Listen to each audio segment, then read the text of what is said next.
The problem with everyone having their own truth is it ushers us into a world of misinformation. All kinds of commentators, social science observers, surveyors, researchers, and pollsters will tell you that misinformation is a problem. Sometimes they'll associate it with the social media complex that's out there. Sometimes they'll associate it with a particular political party. And many people are trying to say, well, how do we stop the misinformation, the inaccuracy of information that misleads people? And yet, very few are willing to look and say, maybe it has something to do with the postmodern age in which we live. What does that mean? Postmodernism is born out of a number of thinkers, many philosophers, some like Nietzsche, many would give him credit for it, who believe that truth is relative. That it's relative to your own experience, your own perspective, your own worldview. And when everybody has their own truth, then in reality, is misinformation, or is it actually your truth being communicated to others? And because it's your truth, you actually believe you're communicating accurate information. Why is this important? Because in that world, some of the misinformation out there is misinformation about God. Misinformation about spirituality, misinformation about what it means to be a Christian, misinformation about what it means to obey the Bible or practice biblical Christianity, misinformation about how well this type of spirituality, the spirituality of Jesus, can be integrated into our lives to allow us to live extraordinary lives, resilient lives, lives that can adapt, lives that can thrive, as the scriptures teach in 1 John 5, lives that can conquer.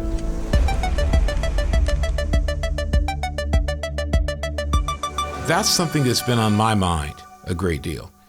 That's something that I've been wrestling with and watching other people wrestle with.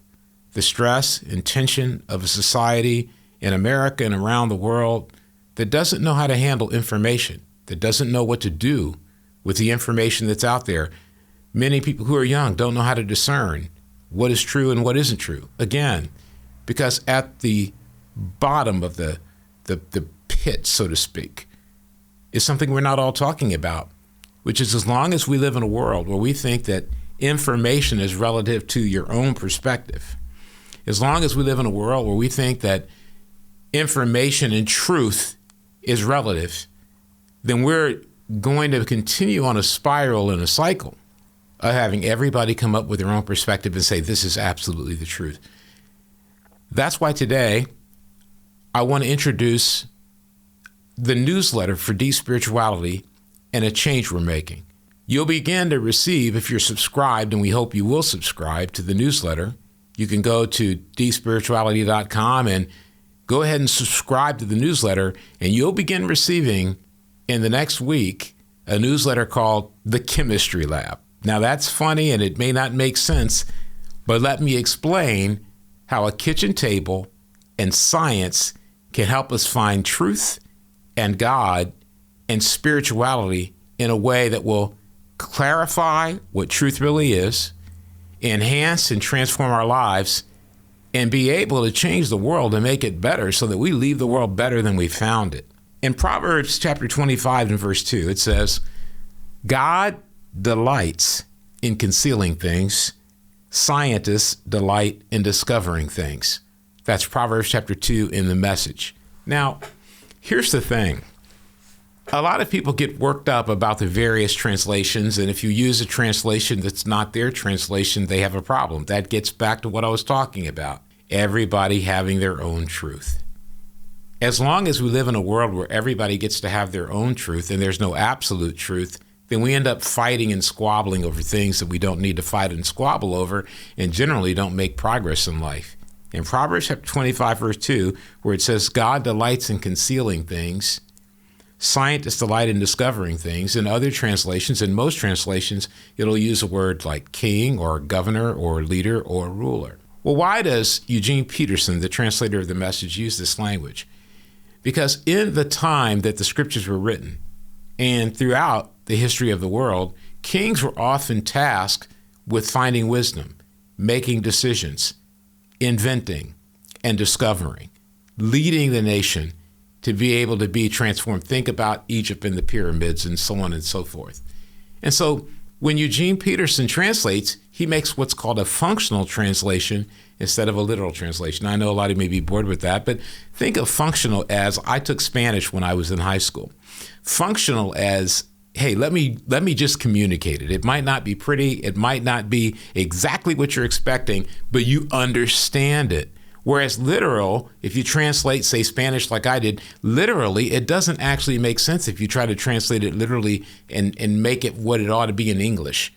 It's a totally different language. Well, what Eugene Peterson does is, look, today's world, it's scientists who discover, it's scientists who invent, it's scientists who explore. And that's why I believe if we really embrace it, and if you'll join me on the journey, not subscribing and becoming a part of it because, I'm asking you to, but because you want to be part of the journey of experiencing discovery in your life so that you can understand spirituality, so that you can clarify and be able to see clearly and think critically about the information you receive in life, but also about how you make choices about how you live in your life. Well, scientists do that, and that's what I originally wanted to be. And that's why we're going to call the newsletter The Chemistry Lab. I'll be writing it personally and getting it out to you and sharing with you things I'm working on, things I'm exploring. They may not always be right. They may be wrong. I'll be wanting your input. And so you should go to Deep Spirituality and send emails. You should also go to our podcast, whether it's on YouTube, Spotify, Apple's podcast, or wherever you find your podcast. Leave us a comment so that we can be able to get your input and make the newsletter and all of our content better and better and better. But let's get back to that kitchen table and let's get back to science. So when we moved to Michigan, my family did, I was 7 years old. And my parents were moving us into the house, and they told us, all three kids, 2 girls and 1 boy, I'm the youngest, the only boy. They said, go ahead and go in the house and pick out the room you want.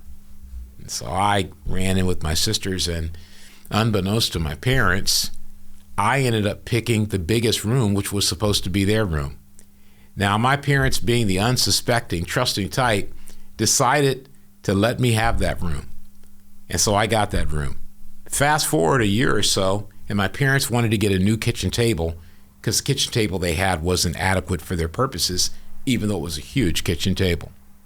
And when they were getting rid of it, I said, can I have the kitchen table? And they allowed me to have the kitchen table. And so I moved the kitchen table in my room. And like I told you, how could I fit a huge kitchen table in my room? Well, I had gotten my parents' room, that's why. And my mom was just laughing about this the other day. My mom's 90 years old, and she was laughing about how they ended up being in this small room and that she couldn't remember why they didn't move me out of that room and take it for themselves. And what went on top of that kitchen table? A chemistry set. Then a second chemistry set, and then a biology set, because I wanted to be a scientist. All the books I read when I was young were about scientists. And you know what scientists do? Scientists discover. Scientists explore. Scientists search things out. Scientists aren't afraid to be wrong in pursuit of truth. And scientists believe they can find truth. Scientists search for the facts. They uncover what is inaccurate, and they try to discover what is accurate. That's what scientists do, and that's why I've chosen the name The Chemistry Lab. Because the spirit of discovery is what will drive the Chemistry Lab. A newsletter, like I told you, it'll be new, weekly, from Deep Spirituality. Why? Because in a world full of noise, people need a space to discover God, to discover how God can be involved in their personal life, in their work life, in their family life, in their friendships, in moments of suffering, in moments of victory. God can be intricately involved. What we call this is walking with God. What we call this is being in the presence of God. And instead of spirituality being some nebulous thing floating out there, we're able to, when we look at the Bible and we use the Bible, we're able to define and understand how spirituality can affect what I say are the 4 dimensions really of our life. Our mind, our mental acuity, the way we think, our intellectual life, our emotions, the heart, our physical body, literally the way we function and move and take care of ourselves, and of course, spirituality itself, the soul. That's why the Bible says, love God with all your heart, soul, mind, and strength, because there's 4 dimensions to life. And even though there are people who say, well, I don't think God is true. I don't think spirituality in the Christian Bible is real. Well, that's because many of people who say that, while being well-meaning, they say it because they don't respect or believe in or haven't explored and discovered the 4th dimension of life, which is spirituality. Maybe they're stuck in the intellectual or stuck in the emotional, or maybe just consumed with the physical. They like to work out, run, get out into nature, and move. All those things are good, but you need to have all 4 dimensions. And what we'll be doing is understanding what really we talked about in the article. If you haven't seen it, what if it's true on despirituality? Go read it. Go take a read if you want to and explore it. Here's a quote from it. While some dismiss Christianity as a cultural construct or human invention, such claims ignore a fundamental truth. We are not merely physical, emotional, or intellectual beings. We're spiritual. It is this spiritual dimension that produces the disturbances and internal unrest we cannot explain away. It's about letting go of all the things that maybe we've assumed about God or assumed about spirituality. Even for some of us, letting go of our traditions, the way we've traditionally done our Christianity, and asking the question, what did God intend? And joining me on losing control so that we can find God and understand how a kitchen table and science can actually lead us to spirituality, knowing God, and the kind of discoveries that'll energize our relationship with God, energize our family relationships, energize our friendships, and energize our ability to make a difference in our community. And so the chemistry lab, it's going to open this week, and I want to encourage you to go on to the dspirituality.com site, subscribe to it, and join us on this journey. And even as you begin reading your Bible, join us on the journey by looking and seeing what you can discover.